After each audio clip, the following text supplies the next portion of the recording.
Hi hello வணக்கம் friends. இன்றைக்கி வியாழக்கிழமை, ரொம்ப முக்கியமான நாள். நான் லாஸ்ட் வீடியோலேயே சொல்லியிருந்தேன் என்னுடைய ராகவேந்திரர் பூஜை வந்து முடிய போகுதுன்னு. ஸோ அதை பற்றியான வீடியோ தான் நம்ம பார்க்க போகிறோம். நம்ம வீடியோவில் வந்து பார்த்திங்கன்னா முழுமையாக ராகவேந்திரர் பூஜை வந்து நான் எப்படி ஸ்டார்ட் பண்ணேன், எப்படி வந்து அதை ஃபாலோ பண்ணுறதுக்கு எனக்கு யார் கைட் பண்ணாங்க, அண்ட் 27 வாரம் நான் கம்ப்ளீட்டாக முடிச்சிருக்கேன், கண்டினியூஸாக முடிச்சிருக்கேன். ஜூன் 27 ஸ்டார்ட் பண்ணி இன்றைக்கி டிசம்பர் 26. ஸோ கண்டினியூஸாக எந்த ஒரு இடையூறும் இல்லாமல் எப்படி முடித்தேன், இது வந்து என்னை யார் ஃபாலோ பண்ண சொன்னாங்க, எப்படி நான் வந்து அதை வந்து ஃபாலோ பண்ணி நல்லபடியாக முடித்தேன் அப்படின்றத டீட்டெயிலாக வீடியோ வந்து நான் ஷேர் பண்ணியிருக்கேன். இது வந்து கண்டிப்பாக மிஸ் பண்ணாமல் பாடுங்க, உங்களுக்கு ரொம்ப யூஸ்ஃபுல்லாக இருக்கும். ஸோ குருன்றவர் நம்ம வாழ்க்கையில் வந்து நம்மளாக தேர்ந்தெடுக்கிறவர் கிடையாது, அவர் வந்து நம்மளை தேர்ந்தெடுக்கிறவர். ஸோ அது மாதிரி ஒரு சுச்சுவேஷன் உங்களுக்கு கிடச்சிதுன்னா கண்டிப்பாக ஃபாலோ பண்ணுவீங்க. ஏன்னா நம்ம வந்து செலக்ட் பண்ணுறது கிடையாது, ஸோ அவங்க தான் நம்மளை செலக்ட் பண்ணுறாங்க. அதுக்கான பூஜை விதிமுறைகள் எல்லாமே வந்து பார்த்திங்கன்னா அவங்களே கைடன்ஸ், ப்ராப்பரான கைடன்ஸ் வந்து நம்மளுக்கு கிடைக்கும். ஸோ இதில் என்னென்ன அப்டக்கிள்ஸ் நான் ஃபேஸ் பண்ணேன், எப்படி இந்த 27 வீக்ஸ் வந்து என்னால் வந்து வித்தவுட் எனி ஒரு சின்ன ஒரு டிஸ்டர்பன்ஸ் கூட எல்லாமே எப்படி முடிக்க முடிஞ்சது. அண்ட் கண்டிப்பாக அப்டக்கிள்ஸ் இருக்கும், ஒரு சோதனை வந்து கொடுக்காம இருக்க மாட்டாங்க.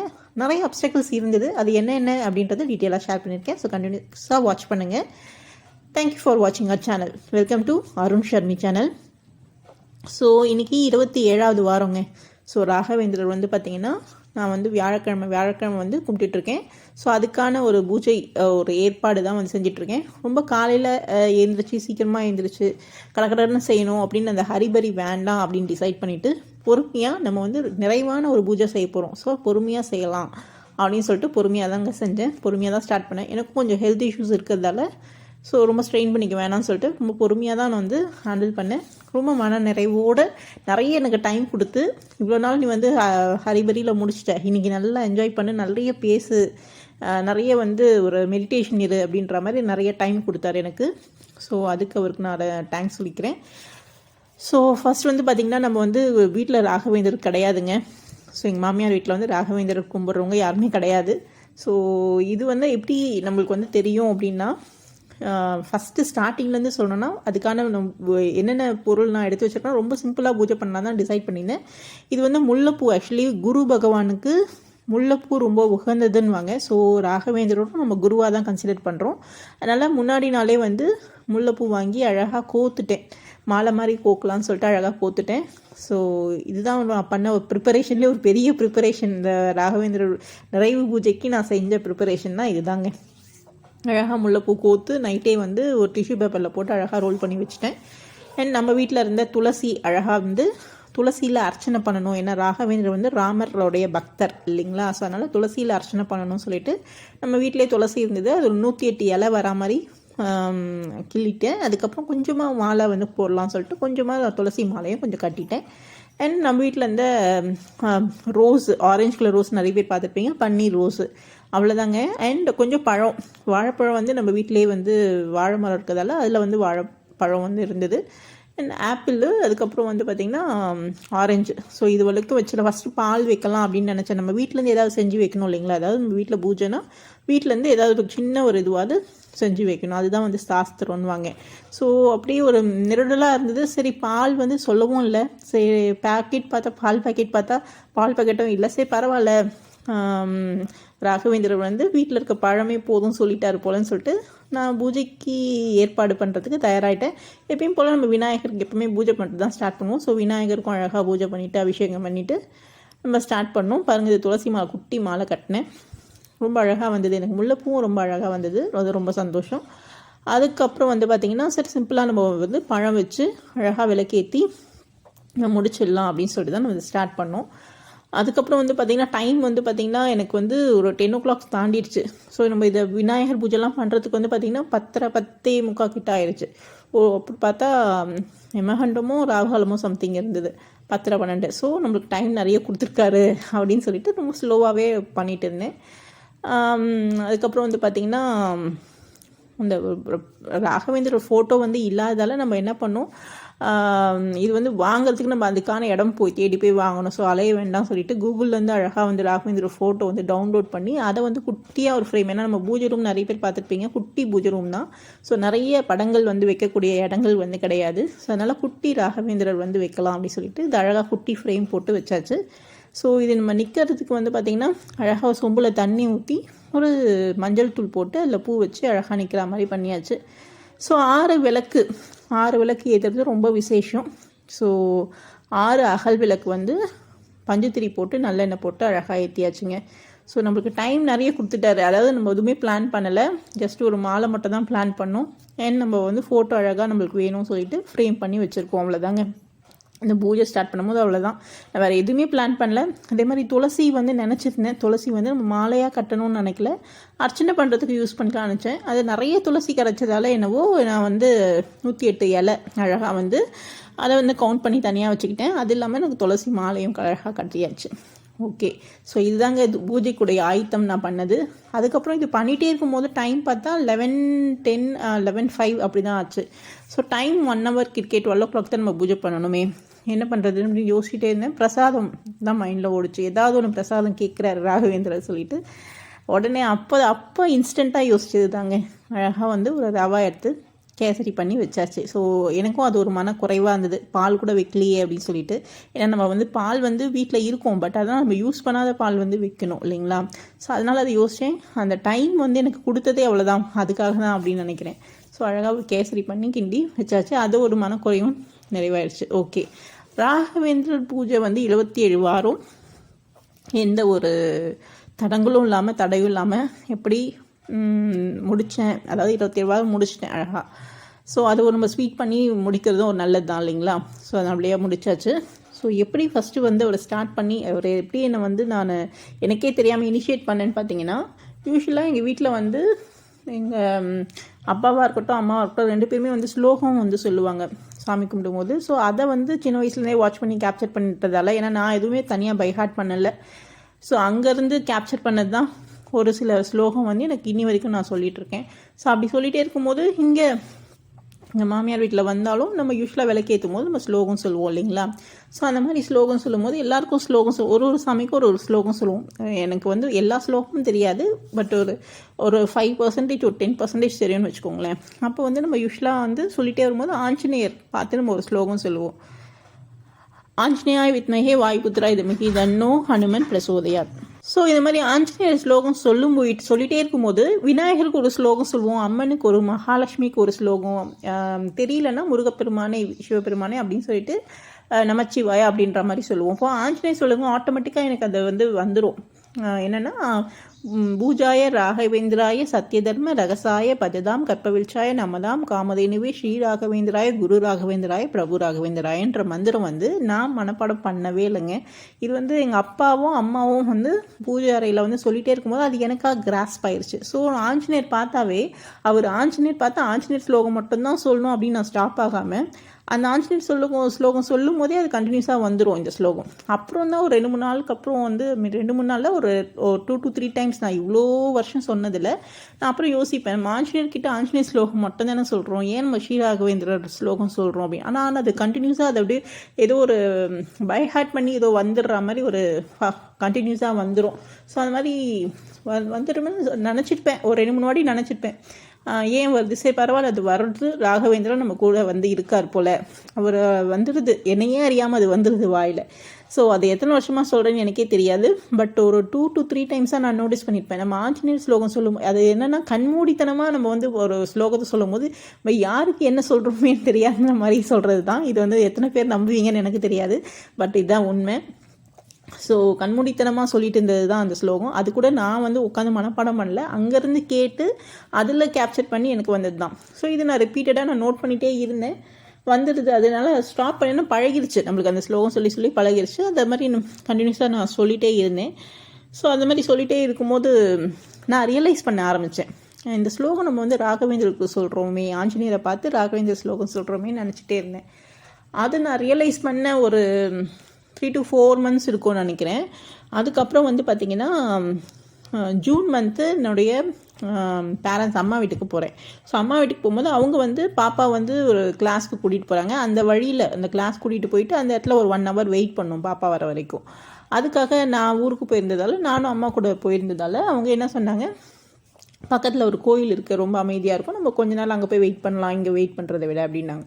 சரின்னு சொல்லிட்டு கிளம்பி போனால் ராகவேந்திரர் கோயில். ஒரே ஒரு இதுதான் ஆக்சுவலி ராகவேந்திரர் கோயில், பாபா கோயிலெலாம் வந்து பார்த்திங்கன்னா ரொம்ப அமைதியாக இருக்கும், மனசு நிறைவாக இருக்கும், ஒரு மன அமைதி கிடைக்கும்னு வச்சுக்கோங்களேன். அந்த மாதிரி ஒரு சூழலில் வந்து அந்த கோயிலை பார்த்தது ரொம்ப மன நிறைவாக இருந்தது. அழகாக கிருஷ்ணர், பெருமாள், ஆஞ்சநேயர் எல்லாருமே இருந்தாங்க. ரொம்ப அழகாக பொறுமையாக எல்லாத்தையும் சாமியெல்லாம் பார்த்துட்டு வந்தோம். அப்போது சாமியெல்லாம் பார்த்துட்டு இந்த மூலஸ்தானம், அதாவது ராகவேந்தர் மெயினாக அழகாக பெரிய ராகவேந்தர் உட்காந்துட்டு இருந்தார். அவர்கிட்ட போகும்போது ஒரு வயசான பெரியவர் அங்கே வந்து ராகவேந்தர் கிட்ட அவர் வந்து பூஜை பண்ணுறவர் போல், ஐயர். ஸோ அவர் வந்து இருந்தார். அவர் வந்து கேட்டுட்டு கற்பூரம் காமிச்சிட்டு அந்த தீபார்த்தனை காமிச்சிட்டு கிட்ட வர, கோயில் காலியாக இருக்குங்க, யாருமே இல்லை, நானும் அம்மா மட்டும் தான் இருக்கும், அந்த ஐயர் இருக்காங்க, ஒரு 2-3 பேர் தான் இருக்காங்கன்னு வச்சுக்கோங்களேன். பெரிய கோயில், ரொம்ப அக்கேஷனலாக தான் எல்லாம் வருவாங்கன்னு நினைக்கிறேன். வரும்போது அப்போ வந்து என்ன சொல்கிறாங்க அப்படின்னா, அந்த ஐயர் வந்து என்ன படிக்கிறீங்க அப்படின்ற மாதிரி என்னை பார்த்து கேட்டாங்க. அப்போ வந்து அம்மா வந்து சொன்னாங்க, இல்லை கல்யாணம் ஆயிடுச்சு, இது மாதிரி வந்து என்ன நம்மளுக்கு வந்து தேவையோ அதை வந்து சொல்கிறாங்க, அதுதான் இது நீடட் அப்படின்ற மாதிரி சொல்கிறாங்க. ஸோ அப்போ வந்து அவர் வந்து எல்லாத்தையும் கேட்டுட்டு அவர் என்ன சொல்கிறாரு அப்படின்னு பார்த்தீங்கன்னா, நீ வந்து இங்கே குடும்பத்தில் ஒருத்தர் மாதிரி இருக்கீங்க, அதாவது அந்த ராகவேந்தர் கோயிலில் இருக்க அந்த ஐயர் வந்து சொல்கிறாரு, நீ எங்கள் குடும்பத்தில் ஒருத்தர் மாதிரி இருக்கீங்கம்மா, உங்ககிட்ட சொல்கிறேன், உனக்கு என்ன தேவையோ இந்த விரத முறையை நீ வந்து ஃபாலோ பண்ணு, கண்டிப்பாக உனக்கு தேவையானது கண்டிப்பாக கிடச்சிடும், அடுத்த வாட்டி நீ பார்க்கும்போது கிடச்சிருச்சுன்னு சொல்லுவேன். அதாவது உனக்கு என்ன நீ வேண்டி வந்தியோ, அதாவது நம்ம போனது கேஷுவலாக தான் போகணும், வேண்டிட்டுலாம் போகல, பட் அவருக்கு அது தெரியாது. ஆனால் அவர் என்ன சொல்கிறார், உனக்கு என்ன தேவையோ அது கண்டிப்பாக நெக்ஸ்ட் டைம் வந்து உனக்கு கிடச்சிடும் அப்படின்ற மாதிரி சொன்னார். இந்த விரத முறையை ரொம்ப சிம்பிள், இதை ஃபாலோ பண்ணு. நான் ஏன் உனக்கு இதை சொல்கிறேன்னா, எங்கள் வீட்டில் ஒரு ஆள் மாதிரி இருக்கீங்க நீங்கள் அப்படின்னு சொல்லிட்டு என்னை பார்த்து சொல்கிறாரு. இதில் என்ன ஒரு ஆச்சரியம்னா, எங்கள் அம்மா நிறைய வாட்டி வந்து அந்த கோயிலுக்கு போயிருக்காங்க, பாப்பாவை அந்த கிளாஸ்க்கு விடும்போதெல்லாம் போயிருக்காங்க. அவர் வந்து பார்த்து இது வரைக்கும் பேசினதே கிடையாது. பட் நான் போகும்போது என்னை கூப்பிட்டு இந்த மாதிரி கூப்பிட்டுல நம்ம சாமிக்கிட்ட நிற்கும் போது இந்த மாதிரி பேசுகிறார், எங்கள் வீட்டில் இருக்க ஒருத்தர் மாதிரி இருக்கீங்க. அவர் ரொம்ப வயசானவர், அதாவது 85. அவருடைய நாலேஜுக்கு பயங்கரமாக இருந்தது. ஒரு ஸ்பீச் இங்கிலீஷ்லாம் வந்து பார்த்திங்கன்னா ரொம்ப ஃப்ளூவெண்ட்டாக நல்லா பேசுகிறார். அவர் வந்து MA லிட்ரேச்சர் ஏதோ சம்திங் சொன்னார், நல்ல ஒரு ஹையர் குவாலிஃபை. அப்போ 85 வயசில், அப்போ அந்த காலத்தில் எப்படி இருக்கும்னு பார்த்துக்கோங்க எஜுகேஷனு. ரொம்ப ஃப்ளூவெண்ட்டாக பயங்கரமாக அவருக்கு வந்து 6 லாங்குவேஜஸ் தெரியும், பெங்களூரில் இருந்திருக்கேன், அப்புறம் கன்னடா தெரியும், ஹிந்தி தெரியும், இங்கிலீஷு, தமிழ், தெலுங்கு, ஒன்றும் ஒரு 6 லாங்குவேஜஸ் சொன்னாருங்க. ஸோ அந்த கண்டென்ட் நம்மளுக்கு தேவையில்லை, நம்மளுக்கு என்ன கண்டென்ட் வேணும்னா இந்த மாதிரி சொன்னார், இந்த விரத முறையை வந்து நீங்கள் ஃபாலோ பண்ணுங்கள், கண்டிப்பாக உங்களுக்கு வந்து நீங்கள் என்ன நினைக்கிறீங்களோ அது நடந்துடும். அந்த எதுக்கு உங்களுக்கு சொல்கிறேன்னா, அவர் வந்து சொல்ல வச்சுருக்காரு, ஆக்சுவலி ராகவேந்திரர் வந்து இவர் ஐயர் மூலமாக சொல்ல வச்சுருக்காரு. என்ன மாதிரி ரொம்ப சிம்பிளான ஒரு விரத முறை தான். ஒன்றும் இல்லை, காலையில் வந்து பார்த்திங்கன்னா பால் பழம் சாப்பிட்டுட்டு மத்தியானம் 12 மணிக்கு மேலே வாழை இலையில், தட்டில் சாப்பிடாம வாழை இலையில் வெங்காயம் பூண்டு போடாமல் சாப்பிட்ணும். நைட்டு வந்து அதே மாதிரி வெங்காயம் பூண்டு சேர்க்காமல் டிஃபன் ஏதாவது சாப்பிட்டுக்கலாம், இல்லை வந்து பால் பழம் கூட சாப்பிட்டுக்கலாம், அது உங்களுடைய சாய்ஸு. பட் காலையில் வந்து எதுவும் சாப்பிடக்கூடாது, பால் பழம் மட்டும் சாப்பிட்ணும். மத்தியானம் 12 மணிக்கு மேலே வாழை இலையில் தான் சாப்பிட்ணும், அது வந்து வெங்காயம் பூண்டு சேர்க்காமல் சாப்பிடுங்க.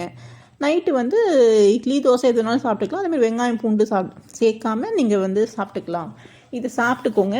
இது இந்த விரதத்தை இருக்கும்போது ஒரு 108 முறை ஓம் ஸ்ரீ ராகவேந்திரரே நமக அப்படின்ற ஒரு மந்திரத்தை 108 முறை ஏதாவது ஒரு இடத்துல, நீங்கள் பூஜை அறையில் தான் விளக்கேற்றிட்டு அங்கே தான் உட்காந்து சொல்லணும்னு அவசியம் கிடையாது, ஏதாவது ஒரு இடத்துல ஈவினிங் ஒரு 4 மணிலேருந்து 6 மணிக்குள்ளே ஏதாவது ஒரு இடத்துல எல்லாருக்கும் கேட்டு தான் சொல்லணுன்ற அவசியமும் கிடையாது, சத்தமாக சொல்லணும் அப்படின்ற அவசியமும் கிடையாது. உங்கள் மனசுக்குள்ளேயே 108 முறை ஓம் ஸ்ரீ ராகவேந்திரரே நமகன்னு சொல்லுங்கள், கண்டிப்பாக உங்களுடைய வேண்டுதல் நிறைவேறிடும் அப்படின்னு அந்த பெரியவர் சொல்கிறாரு. நம்ம ஆக்சுவலி அந்த கோயிலுக்கு போனது, ராகவேந்திரர் கோயிலுக்கு போனது ஜஸ்ட்டு ஒரு கேஷுவலாக, அந்த பாப்பா வந்து கிளாஸ்க்கு இருக்க வரைக்கும் நம்ம ஒரு டைம் ஸ்பெண்ட் பண்ணுமே, அந்த கோயில் பார்த்தா நம்மளுக்கு இன்னும் கொஞ்சம் ரிலாக்ஸேஷன் கிடைக்கும் இல்லைங்களா. ஸோ அதுக்காக போனது.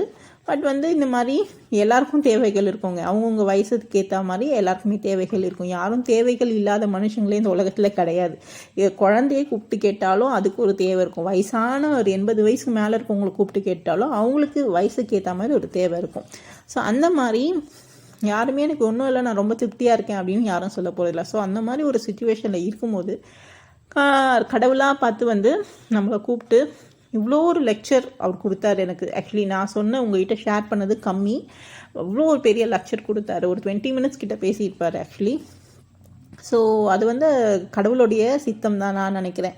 ராகவேந்திரோட ஸ்லோகம் வந்து என்னை அறியாமலே நான் வந்து என்ன பண்ணிகிட்டு இருக்கேன், டெய்லி இப்போ விளக்கேற்றும் போது என்னை அதே ஆஞ்சநேயர் ஸ்லோகம் சொல்லும் போது கண்டினியூஸாக யாருக்கு என்ன ஸ்லோகம் சொல்கிறோம் அப்படின்ற ஒரு கான்ஷியஸ்னஸ் இல்லாமலே நம்ம சொல்லிகிட்டு இருக்கேன்.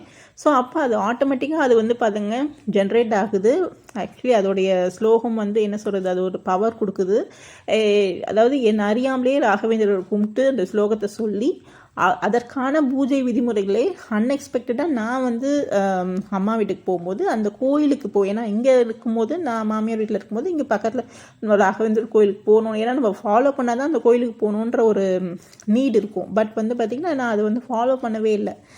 பட் அன்எக்ஸ்பெக்டடாக அங்கே போய் அவங்களும் பிளான் பண்ணலை, ஜஸ்ட் ஒரு 1 hour நம்ம அங்கே ஸ்பெண்ட் பண்ணுறதுக்கு போய் கோயிலில் போய் கொஞ்சம் நேரம் பார்த்துட்டு வரலாம் அப்படின்ற மாதிரி தான் கூப்பிட்டாங்க. ஸோ அங்கே போயிட்டு சாமியை பார்க்குற சும்மா சாமியை கும்பிட்டுட்டு வரலான்றது ஒரு ஆட்டிடியூட்டில் போனால் அங்கே வந்து நமக்கு ஒரு லெக்சர் கிடைக்குது அவருடைய சித்தத்தினால. ஸோ ஃபாலோ பண்ணு, நீ சும்மா இருக்க வேணாம், இதை ஃபாலோ பண்ணுன்ற மாதிரி. அதுக்கப்புறங்க நான் வந்து அடுத்த வீக்கே நான் வந்து ஃபாலோ பண்ண ஆரம்பிச்சேன். ஏன்னா எனக்கு வந்து ஒரு கண்டிப்பாக ஒரு சிலர் பேசும்போது நம்மளுக்கு ஒரு எனர்ஜி, ஒரு பாசிட்டிவ் வைப் கிடைக்கும். ஸோ அந்த வைப் வந்து எனக்கு கிடச்சிது. அவர் சொல்கிறது கரெக்டு, நம்ம ஃபாலோ பண்ணணுன்ற மாதிரி ஒரு வைப் எனக்கு கிடச்சிது. ஸோ நான் ஃபாலோ பண்ண ஆரம்பிச்சிட்டேன் அடுத்த வீக்கே. ஸோ பார்த்திங்கன்னா June 27 தேர்ஸ்டேலேருந்து நான் வந்து ஸ்டார்ட் பண்ணிட்டேன். வீட்லேயும் சொல்லிட்டேன். ஏன்னா பெரிய நம்ம விரத முறைகள் இருக்குது, நம்ம ரொம்ப சிரமப்பட வேண்டாம், ரொம்ப வந்து சிம்பிள் தான். ஆக்சுவலி காலையில் பால் பழம் சாப்பிட்டுட்டு அண்ட் மத்தியானம் வந்து 12 o'clock மேலே. ஆக்சுவலி யூஸ்வலாக வந்து பார்த்திங்கன்னா நான் யூஸ்வலாக பசி தாங்க மாட்டேன், கரெக்டாக அந்த டைமுக்கு சாப்பிட்ருவேன். பட் வந்து நம்ம 12 o'clock வரைக்கும் நம்மளால் வித் ஸ்டாண்ட் பண்ண முடியும். ஒரு 2 பழம் ஜூஸ் போட்டு குடித்தோன்னா கண்டிப்பாக வித் ஸ்டாண்ட் பண்ண முடியுன்ற ஒரு என்ன சொல்கிறது, ஒரு கான்ஃபிடென்ட் இருந்தது. அதனால் ஓகே சொல்லிவிட்டு 12 o'clock மேலே வாழலை. அதே மாதிரி யோசித்தேன், இன்கேஸ் நம்ம வெளியில் போயிட்டா என்ன பண்ணுறது அப்படின்ற மாதிரிலாம் யோசித்தேன். பட் ஸ்டார்டிங்கில் வேறு எதுவுமே யோசிக்கலாம், நம்ம ஸ்டார்ட் பண்ணுவோம் பார்த்துக்கலாம் அப்படின்ற மாதிரி. நான் 27 வீக்ஸ்லாம் கூட நான் வந்து ஸ்டாப் பண்ணிவிடுவேன், முடிஞ்சிடும், நான் இவ்வளோ தான் ஃபாலோ பண்ண போகிறேன் அப்படின்னு எந்த ஒரு தாட்டுமே இல்லாமல் தான் நமக்கு வந்து நம்மளுடைய நீடு வந்து நிறைவேறும் அப்படின்ற ஒரு அவர் அது அந்த நீடு நிறைவேறும் அப்படின்றத விஷயத்த கூட அதை தாண்டி அவர் சொல்லியிருக்காரு. அதாவது ராகவேந்திரன் மாதிரியே ஒரு வடிவில் இருந்த ஒரு பெரியவர் வந்து நமக்கு வந்து அட்வைஸ் பண்ணியிருக்காங்க. ஸோ பெரியவங்க சொன்னால் கேட்கணுன்னுவாங்க இல்லைங்களா, அந்த மாதிரி அதை வந்து நான் ஃபாலோ பண்ண ஆரம்பிச்சேன். ஏன்னா ஒருத்தவங்க செய்யின்றாங்க, செய்ய மாட்டேன்னு சொல்கிறதுக்கு கொஞ்சம் நேரம் ஆகாது, ஆனால் அதை செய்கிறதுலாம் நம்மளுக்கு என்ன ஒரு கஷ்டமோ நஷ்டமோ ஏற்பட்ட போகிறது இல்லை. ஸோ அப்போ கண்டிப்பாக ஃபாலோ பண்ணலாம் இல்லைங்களா. ஸோ அப்படி தான் நான் June 27 வந்து நான் ஃபாலோ பண்ண ஸ்டார்ட் பண்ணேன். ஸோ பண்ணிட்டேன். எனக்கு ரொம்ப சிம்பிளாக தான் இருந்தது. ஏன்னா இதில் வந்து கஷ்டப்படுறதுக்கோ சிரமப்படுறதுக்கோ ஒன்றும் கிடையாது. ஆனால் நான் ஸ்டார்ட் பண்ணும்போது எங்கிட்ட குட்டி ராகவேந்திரர் ஃபோட்டோ கூட கிடையாது, சின்ன ஃபோட்டோ கூட கிடையாது. யூஸ்வலாக வந்து நம்ம பாபா ஃபோட்டோ, முருகர் ஃபோட்டோலாம் குட்டியாக நம்ம பர்ஸில் வைக்கிற மாதிரியாவது இருக்கும். பட் நான் ஸ்டார்ட் பண்ணும்போது என்கிட்ட ஒரு குட்டி ஃபோட்டோ கூட கிடையாது. ஸோ நான் வந்து ஸ்டார்ட் பண்ணிவிட்டு போயிட்டு இருந்தது. June 27 வித்தவுட் பிரேக்குங்க. நீங்கள் நம்புவீங்களோ நம்ப மாட்டீங்களோ எனக்கு தெரியாது, ஆனால் ஒரு வாரம் கூட எனக்கு தடைப்படலை. ஆனால் என்ன மாதிரியான அப்டக்கிள்ஸ் நான் ஃபேஸ் பண்ணேன்னா, நடுவில் கொஞ்சம் ஹெல்த் இஷ்யூஸ்லாம் வந்தது. ஸோ நடுவில் வந்து ஹெல்த் இஷ்யூஸ் வரும்போது டேப்லெட்ஸ்லாம் கொஞ்சம் நிறைய எடுக்கிற மாதிரி இருக்கும்போது வீட்டில் இருக்கவங்க யூஸ்வலாக நம்ம மேலே கேர் இருக்கவங்க என்னென்ன சொல்லுவாங்க, சாப்பிடாமல் இருக்காது, பழம் மட்டும் சாப்பிட்டா அது வந்து ரொம்ப வீக்காக இருக்கும், இந்த டேப்லெட் சாப்பிட்றதுக்காக டிஃபன் சாப்பிடணும். ஆனால் வந்து பார்த்திங்கன்னா ஒரு நம்ம 4 இட்லி சாப்பிடுவோம், 4 இட்லிக்கு வந்து 2 ஆப்பிள் ஜூஸ் வந்து ஈக்குவல் தான். அது வந்து எக்ஸஸ் தான் ஆக்சுவலி. 4 இட்லியில் இருக்கிற ஆப்பிள் ஜூஸ் வந்து பார்த்திங்கன்னா நிறைய விட்டமின்ஸ், நியூட்ரியன்ஸ் நிறையவே இருக்கும். பட் நம்ம அதை அவ்வளோ ஈக்குவலாக சில பேர் கன்சிடர் பண்ண மாட்டாங்க, சாப்பிடல அப்படின்ற ஒரு இதெல்லாம் தான் பார்ப்பாங்க. ஸோ அதை வந்து இன்சிஸ்ட் பண்ணிகிட்டே இருந்தாங்க வீட்டில் இருக்கவங்க, சாப்பிடாம இருக்கேன்னு. பட் நான் வந்து என்னால் முடியுன்ற மாதிரி எப்படியோ கொஞ்சம் போராடிட்டு அப்படியே கொஞ்சம் கிராஸ் பண்ணிட்டு ஒரு 3 months வந்து வந்துட்டு அதுக்கப்புறம் என்னாச்சு அப்படின்னு பார்த்தீங்கன்னா, காக்காக்கு சாதம் வச்சுட்டு தான் சாப்பிட்ணும் ஆக்சுவலி 12 o'clock மேலே சாப்பிடும்போது. 2-3 நாள் என்னாச்சு, ஒரு வாரம் வந்து பார்த்திங்கன்னா நான் வந்து பாபா கோயில் போயிருந்தேன். ஈவினிங் வந்து பாபா கோயிலில் சாப்பிடுவேன். ஈவினிங் வந்து நான் யூஸ்வலாக வந்து இட்லி தோசை சாப்பிடுவேன், அப்படி இல்லைன்னா வந்து பன் சாப்பிடுவேன் பெஸ்ட்டு. ஸோ அதில் வந்து பார்த்திங்கன்னா நம்மளுக்கு என்ன சொல்கிறது, ஒரு அடிஷ்னலாக எதுவும் தேவைப்படாதுன்றதுக்காக அப்படி முடிச்சுப்பேன். இல்லைன்னா இட்லி வந்து மிளகாப்பொடி வச்சு சாப்பிட்றது, அதை மாதிரி முடிச்சுப்பேன். அன்றைக்கி வந்து பாபா கோயில் போயிருந்ததால் என்ன ஆச்சுன்னா, அங்கே பிரசாதம் கொடுத்தாங்க. பிரசாதம் கொடுக்கும்போது அதில் வந்து ஒரு 3 வகையான மிக்சட் ரைஸ் கொடுப்பாங்க இல்லைங்களா. ஸோ சாம்பார் சாதம், பிரிஞ்சி அண்ட் கொஞ்சமாக வந்து வெண்பொங்கல் அந்த மாதிரி கொடுத்தாங்க. ஸோ அது சாப்பிட்டேன். ஆனால் அதுக்கப்புறமா தான் வந்து ஃபஸ்ட்டு உட்காரும் போது கொஞ்சம் ஒரு நெருடலாக இருந்தது. இதில் வந்து பிரசாதத்தில் வெங்காயம் பூண்டு சேர்த்தாங்கன்னா என்ன பண்ணுறது அப்படின்னு சொல்லிட்டு, அதுக்கப்புறம் நானே வந்து நம்மளுக்கு ஒரு செகண்ட் தாட் இருக்கும். அதாவது 2 மனசாட்சி பேசிக்கோ இல்லைங்களா, அது மாதிரி செகண்ட் தாட் வந்து இல்லை இது பிரசாதம், ஸோ கடவுளுக்கு படைச்சது எல்லாமே வந்து பார்த்திங்கன்னா அதில் வந்து நம்ம பாகுபாடு பார்க்கக்கூடாது அப்படின்னு சொல்லிட்டு சாப்பிட்டுட்டேன். அதுக்கப்புறம் நான் ஷேர் பண்ண வீட்டில் வந்து அதெல்லாம் எப்படி கணக்காகும், அதில் வந்து என்னதான் இருந்தாலும் வெங்காயம் பூண்டு இருக்குல்ல அப்படின்ற மாதிரி சொல்லியிருந்தாங்க.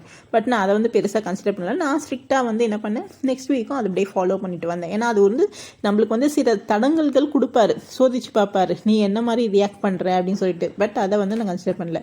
இன்னொரு அதாவது ஒரு மனசு இதுவாக இருக்கும், சரி நம்ம இதை முடிச்சிக்கலாம் அப்படின்ற மாதிரி சில பேர் நினைப்பாங்க. பட் நான் அப்படி நினைக்கல. இல்லை இது கண்டினியூ ஆகணும் அப்படின்ற ஒரு ஆட்டிடியூட் தான் எனக்கு மைண்டில் ரொம்ப ஸ்ட்ராங்காக இருந்தது. அதுக்கப்புறம் வந்து பார்த்திங்கன்னா ஒரு வீக் வந்து ஒரு வியாழக்கிழமை வந்து ஏதோ ஒரு ஹரிபரி, ஏதோ வீட்டில் ஒரு ஃபங்க்ஷன் நினைக்கிறேன். அந்த ஹரிபரியில் வந்து என்ன பண்ணிட்டேன், எல்லாத்தையும் ரெடி பண்ணி எல்லாத்தையும் வச்சுட்டு காக்காவுக்கு சாதம் வைக்கிறதுக்கு மறந்துட்டு சாப்பிட்டுட்டு முடிக்கும் போது தான் ஞாபகம் வந்து ஐயோ காக்காவுக்கு சாதம் வைக்கவே இல்லையே அப்படி சொல்லிட்டு. அதுவும் வந்து பார்த்திங்கன்னா ஒரு சின்ன தடங்கள் தான். அதோட நம்ம என்ன ஐயோ நம்ம தப்பு பண்ணிட்டோமேன்னு சொல்லிட்டு சில பேர் என்ன பண்ணிடுவாங்க, ஸ்டாப் பண்ணிவிடுவாங்க. நான் வந்து என்ன காலையில் காக்காவுக்கு வச்சோம், மத்தியானம் தான் வைக்கல. காலையில் நான் சாப்பிட்றதுனாலும் அந்த எப்போவுமே யூஸ்வலாக காக்காவுக்கு சாதம் வைக்கிறது. ஸோ அந்த மாதிரி இட்லி எடுத்துகிட்டு போய் வச்சுட்டோம். ஸோ அது பரவாயில்ல, இது தப்பு கிடையாது. அது மாதிரி ஒரு சின்ன ஒரு என்ன சொல்ற ஒரு அப்செக்ட்னு வச்சுக்கோங்களேன், நீ தப்பு பண்ணிட்ட அப்படின்ற மாதிரி குத்துற மாதிரி ஒரு இது இருந்தாலும் நான் வந்து அது கான்ஃபிடென்ட்டாக வந்து ஹேண்டில் பண்ணேன். அதுக்கு அடுத்த வாரமும் நான் அதை வந்து கண்டினியூ தான் பண்ணேன், நான் ஸ்டாப் பண்ணல. ஏன்னா நமக்கு வந்து ஒரு ரொம்ப மனசு நிறைவான விஷயம் நடக்கும் அப்படின்ற ஒரு கான்ஃபிடென்ட் இருக்கும்போது சில நெருடங்கள், சில அப்டக்கிள், சில பேர் மூலமாக வந்து சிலர் வாய் மூலமாக நம்மளுக்கு வந்து, அதாவது அவங்க வேணும்னு சொல்கிறதில்ல, அது வந்து நம்ம யூனிவர்ஸோடைய பவர். அது நீங்கள் எப்படி ரியாக்ட் பண்ணுற, இது மாதிரி ஒரு நெகட்டிவாக நடக்கும்போது நீ எப்படி ரியாக்ட் பண்ணுற, உன்னால் எப்படி ஹேண்டில் பண்ண முடியுது, நீ எப்படி ஃபேஸ் பண்ணுற. எப்போவுமே ஒன்று மனசில் வச்சுக்கோங்க, நம்மளை சுற்றி வந்து நல்லவங்களும் இருப்பாங்க, கெட்டவங்களும் இருப்பாங்க. நல்லவங்க வந்து பார்த்திங்கன்னா நல்லது தான் சொல்லணும், இல்லை கெட்டவங்க வந்து பார்த்திங்கன்னா கெட்டது தான் சொல்லணும், மாறி கூட சொல்லுவாங்க. நல்லவங்க வாயிலேருந்து கெட்டதும் வரலாம், கெட்டவங்க வாயிலேருந்து நல்லதும் வரலாம். கன்ஃபியூஸ் பண்ணுறேன்னு நினைக்காதீங்க. இது நிறைய பேர் வந்து ஃபேஸ் பண்ணியிருப்பீங்க, நானும் நிறைய ஃபேஸ் பண்ணியிருக்கேன். பட் அது எல்லாத்தையும் வந்து பார்த்திங்கன்னா கடவுள் விளையாடுற ஒரு கேமாக வச்சு நினச்சிட்டோன்னு தான் எல்லாத்தையும் வந்து ரொம்ப சிரிச்சுட்டே ஈஸியாக ஹேண்டில் பண்ணலாம். ரொம்ப பெருசாக எதுக்குமே ரியாக்ட் பண்ண வேண்டாம்.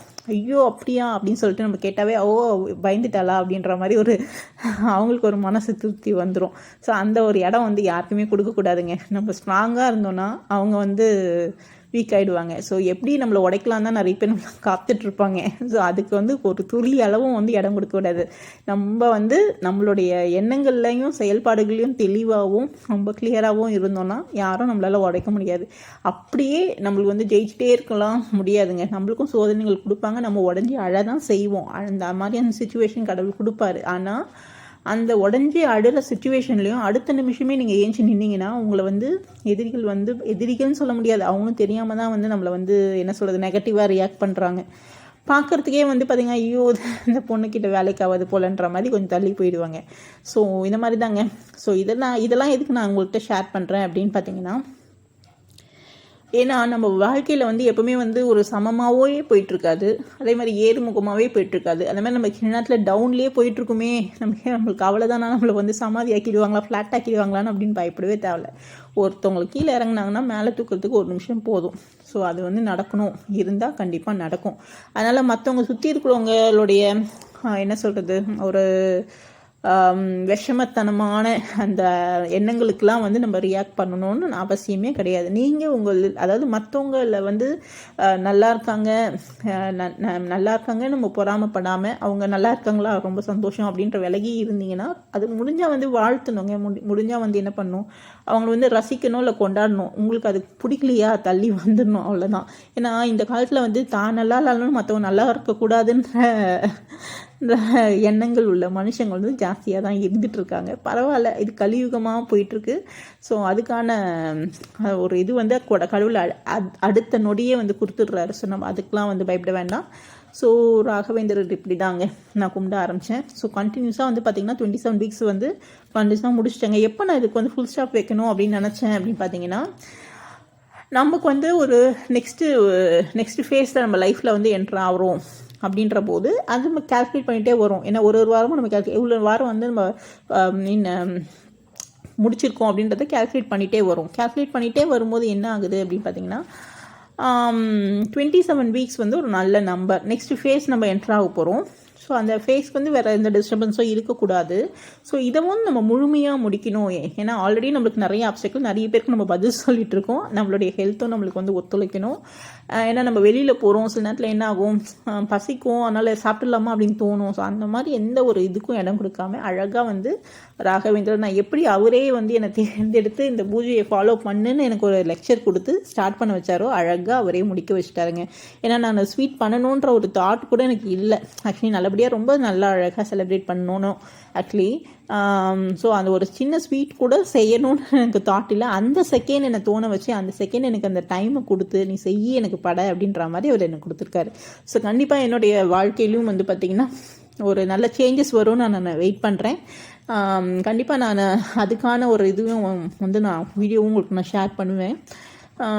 ஸோ ரொம்ப பியூட்டிஃபுல்லாக, ரொம்ப ஆசமாக, ரொம்ப அமேசிங்காக, ரொம்ப எக்ஸ்ட்ராடினரியாக அழகாக வந்து 27 வீக்ஸ் வந்து காலையில் வந்து பிரேக்ஃபாஸ்ட் சாப்பிடாம பால் பழம் யூஸ்வலாக டயட் இருக்கவங்க எல்லோரும் ஃபாலோ, இதெல்லாம் ஒரு விரதமா அப்படின்னு கேட்டுறாதீங்க. இதில் நிறைய அப்டிக்கிள் ஃபேஸ் பண்ணுறீங்க இல்லைங்களா, அதுதாங்க விரதம். நிறைய பேருக்கு நீங்கள் ஆன்சர் பண்ணுறீங்க இல்லைங்களா, அதுதாங்க விரதம். வெளியில் போகும்போது வாயை கட்டிட்டு அழகாக அதை ஃபாலோ பண்ணுறீங்க இல்லைங்களா, வாழை இலையில் தான் சாப்பிடணும். வெளியில் போகிறீங்க, சில நேரத்தில் வாழை இலை கிடைக்காது, பிளேட்டு அந்த மாதிரி கிண்ணம் அந்த மாதிரில தான் சில பேர் அந்த பவுல் அதில் தான் வச்சு கொடுப்பாங்க. ஸோ அந்த இடத்துல நீங்கள் வாழை தான் வேணும்னு அடம் பிடிக்க முடியாது. ஸோ அந்த மாதிரியான அப்டிக்கிள்ஸ் அதெல்லாமே ஒரு அப்டிக்கிள்ஸ் தான். நீங்கள் எப்படி அதை ஹேண்டில் பண்ணுறீங்க, எப்படி வந்து பொறுமையாக ஃபேஸ் பண்ணுறீங்க அப்படின்றது தான் ஒரு பெரிய சேலஞ்சு. ஸோ இந்த 27 வீக்ஸ் வந்து நல்லபடியாக முடிச்சு கொடுத்தாரு. ஸோ கண்டிப்பாக எனக்கு ஆக்சுவலி லைஃப் லாங் வந்து இது வந்து ஃபாலோ பண்ணணுன்னு தான் ஆசை. பட் இப்போ இருக்கிற கண்டிஷனில் இப்போதைக்கு நம்மளால் இது கண்டினியூ பண்ண முடியாது. அண்ட் கண்டிப்பாக வந்து அவர் நினச்சாருன்னா அது ஆக்சுவலி இது எல்லாமே வந்து அவங்க கொடுக்குற ஒரு என்ன சொல்கிறது, ஒரு நல்ல ஒரு தருணம், நல்ல ஒரு வாய்ப்பு தான். அந்த வாய்ப்பை நான் சரியாக யூஸ் பண்ணிக்கிட்டேன்னு நினைக்கிறேன். எனக்கு வந்து ரொம்ப சாட்டிஸ்ஃபைடு ஆக்சுவலி இந்த விரத முறையை நான் மேற்கொண்டதில் ரொம்ப சாட்டிஸ்ஃபைடு, ரொம்ப ஹாப்பி, ரொம்ப வந்து என்ன சொல்கிறது, ஒரு சந்தோஷமாக வந்து மன நிறைவோடு நான் இந்த பூஜையை முடிச்சிருக்கேன். ஏன்னா எனக்கு தெரியாது, எனக்கு வந்து என்ன சொல்கிறதுன்னு தெரியல. எனக்கு நிச்சயமாக பாபா வந்து நான் ஸ்டார்டிங் குழந்தையிலேருந்தே எங்கள் வீட்டில் வந்து எல்லோரும் ஃபாலோ பண்ணுறாங்க. அதனால் சாமி கும்பிடுவேன், எல்லாம் பண்ணுவேன். பட் ப்ராப்பராக ஏதாவது நம்மளுக்கு இப்போ விநாயகர் பிடிக்கும்னா நம்ம விநாயகரை என்ன பண்ணுவோம், எப்படினாலும் கும்பிட்ருவோம். நீ என்னுடைய பிள்ளை, அதாவது பிள்ளையாருன்றதை பிள்ளைன்வாங்க, அதாவது என்னுடைய செல்ல பிள்ளை நீ தான்ப்பா அப்படின்னு நம்ம ஃப்ரெண்டுக்கிட்ட எப்படி ஷேர் பண்ணுவோம் அப்படின்னு மாதிரி நம்ம ஷேர் பண்ணுவோம். அவர் இப்படி தான் கும்பிடணும்னு கிடையாது. ஆனால் இந்த மாதிரியான விரத முறைகளை அழகாக ஃபாலோ பண்ணிவிட்டு இதை வந்து இவ்வளோ சக்ஸஸ்ஃபுல்லாக என்னை முடிக்க வச்சுருக்காரு. இவ்வளோ பேருக்கு இப்போ வந்து நான் ஆன்சர் பண்ணியிருக்கேன், இவ்வளோ அப்டிக்கிள் நான் ஃபேஸ் பண்ணியிருக்கேன். இந்த விரத நாள் அன்னைக்கு கூட எனக்கு சில அப்டிக்கிள்ஸ் இருந்தது. ஸோ அது எல்லாமே வந்து பார்த்திங்கன்னா வாஷ் அவுட் பண்ணிவிட்டு அழகாக எனக்கு வந்து ரொம்ப வந்து கிரேட்ஃபுல்லாக வந்து பண்ண வச்சுருக்காரு. ஸோ அதுக்கு ரொம்ப ரொம்ப தேங்க்ஸ். நான் நினச்சி கூட பார்க்கல துளசியில் வந்து அர்ச்சனை பண்ணுவேன்னு. எனக்கு ஏகாதசி வேறு, நான் அதெல்லாம் வந்து பிளான் பண்ணவே இல்லைங்க. சடனாக கேலண்டரில் பார்த்தா ஏகாதசி, இன்றைக்கி ஒரு அழகாக வியாழக்கிழமை துளசி மாலைலாம் கட்டுவனே எனக்கு தெரியாது. அழகாக முல்லை வந்து ஆக்சுவலி சும்மா சொன்னேன் கிடைச்சா வாங்கிட்டு வாங்கன்னு வீட்டில். அவங்க வந்து அழகாக முல்லையே வாங்கிட்டு வந்தாங்க. ரொம்ப அழகாக அற்புதமாக வந்து தொடுத்து போட்டாச்சு, ரொம்ப மனநிறைவாக இருந்தது. ஸோ பழங்களும் வந்து பார்த்திங்கன்னா ரொம்ப அழகாக இருந்தது. ஸோ ரொம்ப மனசு திருப்திங்க. ஸோ என்னுடைய இந்த ராகவேந்திரர் பூஜையை வந்து நிறைவாக முடிச்சிட்டேன். ஸோ கண்டிப்பாக உங்களுக்கும் ஒரு கைடன்ஸ் கிடைக்கும். நான் ராகவேந்திரர் தான் நீங்கள் கும்பிடணும் அப்படின்ற மாதிரி நான் சொல்லலை. உங்களுடைய லைஃப்பில் ஏதாவது ஒரு குருன்ற ஸ்தானத்தில் கண்டிப்பாக ஒருத்தர் உங்களை நோக்கி வருவாங்க. நீங்கள் வந்து ஜஸ்ட்டு நீங்கள் உங்களை சுற்றி நடக்கிறத பற்றி எதை பற்றியும் கவலைப்படாமல், ஏன்னா நம்ம ஜெயிக்கிறோம் தோக்குறோன்றது வேறு. நம்ம நிறைய படத்தில் இந்த டயலாக் கேட்டிருப்போம், நிறைய அவார்ட் ஷோவில் கேட்டிருப்போம். ஜெயிக்கிறோம் தோக்குறோன்றது வேலை, நம்ம என்ன முயற்சி பண்ணோம் அப்படின்றது தான் அங்கே முக்கியம். ஸோ என்னுடைய முயற்சியில் நான் இந்த விரத முறையை நல்லபடியாக சக்ஸஸ்ஃபுல்லாக முடிச்சிட்டேன். அதை வந்து ப்ராப்பரான முறையில் என்னை முடிக்க வச்ச இந்த என்னுடைய குருவுக்கு நான் நன்றி சொல்லிக்கிறேன். கண்டிப்பாக வாழ்நாளில் மறக்க முடியாத குரு. இந்த விரத முறையை நான் மேற்கொள்ளும் போது என்னென்ன ஆப்ஸ்டிக்கிள் ஃபேஸ் பண்ண, என்னென்ன இதெல்லாம் வந்து நடந்தது என்னுடைய வாழ்க்கையில், ஸோ அதையும் நான் மறக்க மாட்டேன். ஸோ ரொம்ப வந்து எனக்கு ஹாப்பி எண்டிங் சொல்லுவாங்க இல்லைங்களா, இந்த மாதிரி ரொம்ப ஹாப்பி. 27 வீக்ஸ் இந்த வருஷத்தில் நான், அதாவது இந்த வருஷம் 24 பிறக்கும்போது நான் வந்து நினச்சி பார்க்கல. நான் வேறு எதையோ எக்ஸ்பெக்ட் பண்ணிட்டு இருந்தேன், அதெல்லாம் நடக்கலைனாலும் இது வந்து நான் எக்ஸ்பெக்ட் பண்ணவே இல்லை. இந்த மாதிரி ஒரு இதை வந்து ஃபாலோ பண்ணுவேன், விரதம் இருப்பேன், இந்த மாதிரி கண்டினியூஸாக வித்தவுட் பிரேக் நான் இருப்பேன். எந்த ஒரு சேஞ்சஸும் வரலங்க. 27 வீக்ஸ் வித்தவுட் பிரேக் வந்துச்சுன்னா எனக்கு ரொம்ப ஆச்சரியமாக இருக்குது, சீரியஸாகவே ரொம்ப ஆச்சரியமாக இருக்குது. ஸோ அந்த கொடுப்பனையை கொடுத்த ராகவேந்திரருக்கு நான் நன்றி சொல்லிக்கிறேன். ஸோ கண்டிப்பாக உங்களுக்கு வந்து ராகவேந்திரர் வந்து தெரிஞ்சிருக்கவங்களுக்கு கண்டிப்பாக இந்த ஸ்லோகம் தெரியும். எதுவுமே தெரியலனாலும் நீங்கள் வந்து ஃபாலோ பண்ணணும்னு நினச்சிங்கன்னா, கண்டிப்பாக அவர் வந்து ஃபாலோ பண்ணணும்னு நினச்சாருன்னா உங்களுக்கு அதுக்கான வழிமுறைகளை காட்டுவார். எனக்கு வந்து அந்த பெரியவர் மூலமாக காமிச்சா மாதிரி உங்களுக்கும் அந்த வழிமுறையை காட்டுவார். அந்த ஸ்லோகம் வந்து பார்த்திங்கன்னா ரொம்ப சிம்பிள். 108 வாட்டி சொல்கிற ஸ்லோகம். ஓம் ஸ்ரீ ராகவேந்திரரே நமக, ஓம் ஸ்ரீ ராகவேந்திரரா போற்றி. ஸோ இது வந்து ரெண்டுத்தில் எதுனாலும் 108 வாட்டி சொல்லிக்கலாம். வியாழக்கிழமைக்கு சொல்கிறது ரொம்ப ரொம்ப ரொம்ப விசேஷம். நான் ஒரு வியாழக்கிழமை கூட எங்கள் வீட்டில் ராகவேந்திரர் ஃபோட்டோவே கிடையாது, ஒரு பூ கூட வச்சது கிடையாது. இன்றைக்கி 27வது வாரம் தான் நான் இவ்வளோ அலங்காரம் பண்ணி அவரை பார்க்குறேன். ஆனால் மனசார நினச்சிட்டேன், இதுதாங்க நம்ம மனசார நினச்சிட்டா போதும், அது தன்னாலே வந்து நம்மளுக்கு வந்து நடந்துடும். இப்படி தான் பண்ணணும், அப்படி தான் பண்ணணும், சாஸ்திர விதிமுறை தான் ஃபாலோ பண்ணணும் அப்படிலாம் கிடையாது. நீங்கள் வந்து மனசார நினச்சிங்கனாவே உங்களுக்கானது வந்து உங்களுக்கு கிட்ட வந்து தேடி வந்துடும். அதை நீங்கள் வந்து பெரிய தவம் இருக்கணும், பெரிய முயற்சி பண்ணணும் அப்படிலாம் எதுவுமே கிடையாதுங்க, உங்களை தேடியது வந்துடும். ஸோ எல்லாருக்கும் வந்து நல்லதே நடக்கணுங்க, எல்லாரும் நல்லதே நினைங்க. இந்த வீடியோ மூலமாக நான் என்ன சொல்லிக்கிறேன்னு பார்த்தீங்கன்னா, உங்களுடைய வாழ்க்கை முறையை பற்றி மட்டும் யோசிச்சிங்கன்னா நல்லது நடக்கும். அதாவது மற்றவங்களுக்கு தீங்கு நினைக்காத ஒரு பட்சத்தில், அதாவது யாருமே கெட்டது நினைக்க போகிறதில்ல, பட் பொறாமன்ற எண்ணம் வந்து நிறைய பேருக்கு இருக்குது. அது ஒன்றுமே இல்லைனா கூட சில பேர் வந்து பார்த்திங்கன்னா, ஐயோ நல்லா இருக்கானே, நல்லா இருக்கியா, ஒன்றுமே இல்லை, எப்படி நல்லா இருக்க, நீ எப்படி நல்லா இருக்க முடியுன்ற மாதிரி தான் நிறைய பேர் இருக்காங்க. எதுக்கு நல்லா இருக்க, நீ வந்து கஷ்டப்படணுமே அப்படின்ற மாதிரிலாம் கூட இருக்காங்க. ஸோ அந்த மாதிரி மனுஷங்க தயவுசெய்து வந்து சேஞ்ச் ஆவாங்க. ஏன்னா கடவுள்கிட்ட தான் எல்லாமே இருக்குது. நம்ம சொல்லி அவங்க வந்து சேஞ்ச் ஆக போகிறது இல்லை அப்படின்னு நான் சொல்ல மாட்டேன். ஸோ நடக்கலாம், மேபி அது அவங்களுக்கான தருணம் வரும்போது நடக்கும். ஏன்னா எல்லாருமே வந்து பிறப்பால் வந்து சமம், எல்லாருமே வந்து நல்லவங்க கெட்டவங்கன்னு அப்படிலாம் பிறக்கிறது கிடையாது. எல்லாரும் நார்மல் பச்சை மண்ணாக தான் நம்ம இந்த உலகத்தில் பிறக்கிறோம். அதுக்கப்புறம் நம்மளுடைய குணாதிசயங்கள் சொல்லுவாங்க, நம்ம பழகிற விதம், நம்ம சுற்றி இருக்கிறவங்க, அதை பொறுத்து தான் நம்ம நல்லவங்களாவோ கெட்டவங்களாவோ மாறுறோம். ஸோ நல்லவங்க கெட்டவங்கன்றது முக்கியம் கிடையாதுங்க. மற்றவங்களுக்கு கெட்டது நினைக்காதீங்க, எல்லாருமே நல்லதே நினைங்க, நல்லதே நடக்கும். மற்றவங்கள அழிக்கணும், அவங்க வளர்ந்துடக்கூடாது, அவங்க வந்து அடிமட்டத்திலே இருக்கணும் அப்படின்ற ஒரு எண்ணத்தை மட்டும் நம்ம விட்டுட்டு கடவுள்கிட்ட நம்மளுடைய லைஃப்பை வந்து ஒப்படைச்சிட்டோன்னா அதுக்கான வேலை அவர் வந்து ரொம்ப சிறப்பாக செய்வார். அதே மாதிரி சில பேர் நினைப்பாங்க, நிறைய கதவு மூடிடுறோம், எப்படி அவங்க வெளில வருவாங்க அப்படின்னு நினைக்கிறோம். ஆனால் அவர் யாரும் வந்து மூட முடியாத கதவை வந்து திறந்து வைப்பார். ஸோ அதுதான் மகிமை பெற்றவர். ஸோ கண்டிப்பாக ராகவேந்திரர் பூஜை நல்லபடியாக முடிச்சாச்சுங்க. ஸோ உங்களுக்கு இந்த ஸ்டோரி பிடிச்சிருக்கோன்னு நினைக்கிறேன். இது ரீல் ஸ்டோரி இல்லை. இந்த வீடியோ உங்களுக்கு பிடிச்சிருந்தா கண்டிப்பாக லைக் பண்ணுங்கள், ஷேர் பண்ணுங்கள், சப்ஸ்கிரைப் பண்ணுங்கள். இந்த வீடியோவை புதுசாக பார்க்குறவங்களா இருந்தால் சப்ஸ்கிரைப் பண்ணிவிட்டு பெல் ஐக்கானை ப்ரெஸ் பண்ணி வச்சுக்கோங்க. இந்த மாதிரியான சேஞ்சஸ் நம்ம என்னுடைய லைஃப்பில் நடக்கிறது அருண் ஷர்மி சேனலில் கண்டிப்பாக நான் ஷேர் பண்ணிக்கிட்டே இருப்பேன். இந்த வாய்ப்பை கொடுத்த யூடியூப் சேனலுக்கும் நான் தேங்க்யூ சொல்ல விரும்புகிறேன். ஓம் ஸ்ரீ ராகவேந்திரரே.